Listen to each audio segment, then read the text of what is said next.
Setengah orang menganggap cerita-cerita hantu, cerita-cerita seram ni kebanyakannya tahyul. Tapi apa-apa pun yang akan korang dengar dalam video ni, pastikan korang berbalik pada Al-Quran. Dan itu adalah petunjuk yang sebaik-baik petunjuk.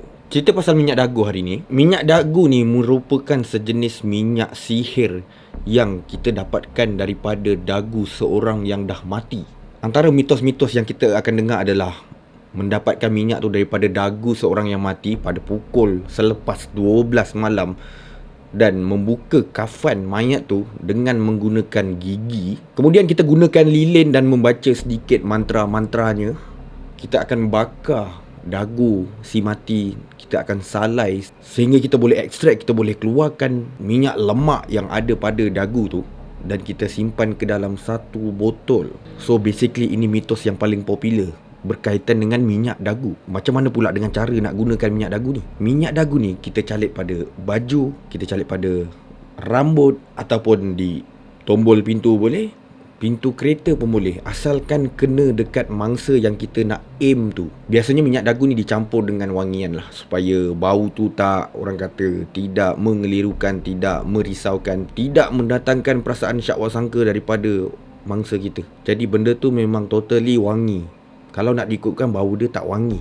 Dan kawasan yang paling berkesan untuk kita sapukan minyak tu adalah di kawasan yang mempunyai aliran darah. Sebagai contoh, kawasan nadi ataupun dekat nadi kat tangan ni, laluan darah, aliran darah, itu apa yang sumber bagi tahulah. Kalau nak diikutkan, minyak dagu ni, mengikut kepercayaan orang, minyak dagu ni boleh didapati melalui mayat yang mati beranak sulung. Maksudnya mati ketika melahirkan anak yang pertama lah. Selain daripada mayat perempuan yang mati disebabkan beranak sulung, ada sumber lain mengatakan boleh didapati daripada mayat yang mati dibunuh. Jadi minyak dagu ni kita boleh dapat daripada dua jenis mayat lah, daripada yang mati beranak sulung dan mati dibunuh. Minyak dagu ni ada macam-macam jenis guys, dan antara yang popular adalah minyak dagu yang datang daripada mayat perempuan yang mati beranak sulung. Kuasanya mampu memporak-perandakan hubungan suami isteri sampai bercerai. Ada sumber mengatakan minyak ni sangat-sangat popular digunakan di kawasan pantai timur. Korang rasa betul ke tak? Selain tu ada juga minyak dagu yang didapati daripada mayat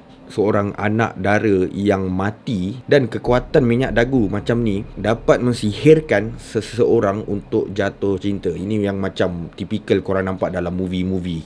Okay, kita gunakan minyak dagu tu dekat perempuan tu, lepas tu perempuan tu dia gila kat kita, tiba-tiba suka kat kita, tiba-tiba dia macam gila bayang lah apa semua. Yang penting dia asyik nampak muka kita je, sampai tak boleh lepaskan. Tak kira lah sama ada kita guna benda tu dekat perempuan atau lelaki. Kemudian ada jenis minyak dagu yang diambil daripada mayat seorang yang mati dibunuh. Sangat popular untuk kita gunakan untuk menjatuhkan perniagaan orang lain, seperti saingan kita dalam perniagaan. Untuk kekuatan minyak dagu tu, keberkesanannya, kekejamannya bergantung kepada mayat yang kita ambil minyak tu, yang kita bakar dagu dia. Adakah mayat tu ketika hidup dia seorang yang kejam, dia seorang yang betul-betul jahat? Adakah dia betul-betul ganas? Itu akan mempengaruhi kekuatan minyak dagu yang kita ekstrak daripada mayat yang mati dibunuh ni.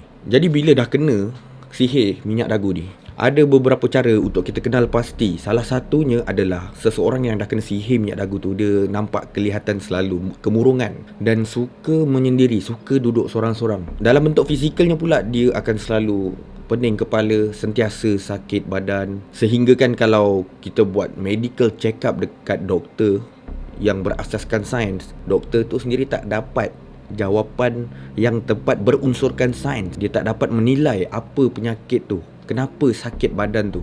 Langsung tak ada jawapan. Selain tu, ketika bulan mengambang, seseorang yang kena sihir minyak dagu ni mempunyai sifat di mana dia sendiri akan benci dengan ahli keluarganya, dan sehinggakan dia tak kenal siapa ahli keluarganya, kawan-kawan rapat dia.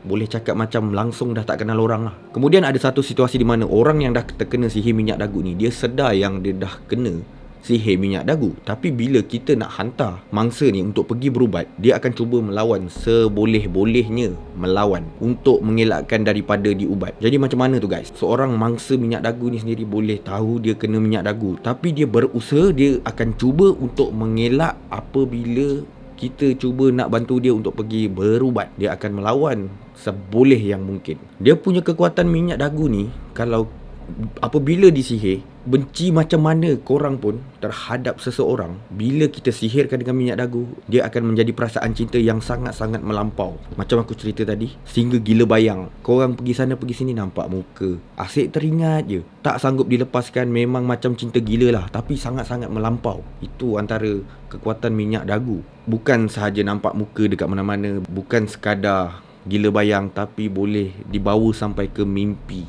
berulang-ulang. Korang bayangkan kalau korang dah mimpi seseorang tu setiap hari, korang cuba fikir, ada yang tak kena tu, mungkin ke?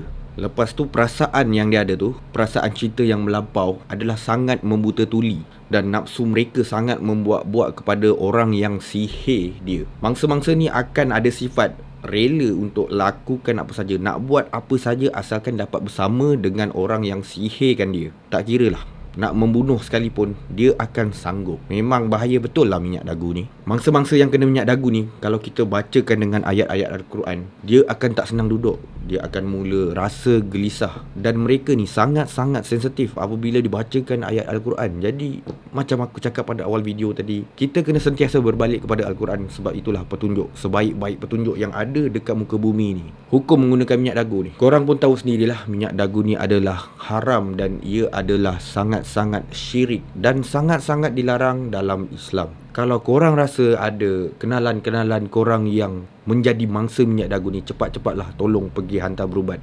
Bawa pergi jumpa ustaz-ustaz ataupun pakar-pakar perubatan Islam yang ada pengalaman untuk mengubati mangsa-mangsa minyak dagu ni. Tolong bawa ke perubatan Islam yang betul-betul tak menyalahi undang-undang. Jangan bawa ke bomoh-bomoh yang korang nampak macam syirik, macam ada yang tak kena. Just bawa kepada orang-orang yang korang yakin, korang sangat-sangat yakin perubatan diorang berasaskan agama Islam. Jadi apa pendapat korang dengan apa yang aku kongsikan, sumber yang aku dapat tentang minyak dagu ni? Ada tak sumber-sumber yang korang baca ataupun pendapat yang korang nak kongsikan? Cuba korang kongsikan dekat ruangan komen di bawah. Itu saja video untuk kali ni. Assalamualaikum.